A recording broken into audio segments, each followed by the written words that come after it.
పాపిష్టి రాజ్యములోన ఆ దేశములోన నీ నాడ జన్మ ఎత్తి గోసపడే కంటే బాధపడే కంటే నీ నడవిలో సెట్ అయ్యి పుట్టిందే మేలు పెరిగిందే మేలు.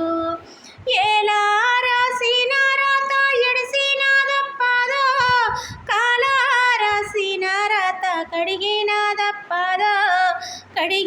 దప్పదో నీ నాడ జన్మ ఎత్తి గోసపడే కంటే బాధపడే కంటే నీ నడవిలో మానయ్యి పుట్టిందే మేలు పెరిగిందే మేలు. రాత రాసిన బ్రహ్మ రాతెట్లా రాసిండో గీత గీసిన దేవుడు గీతెట్లా గీసిండో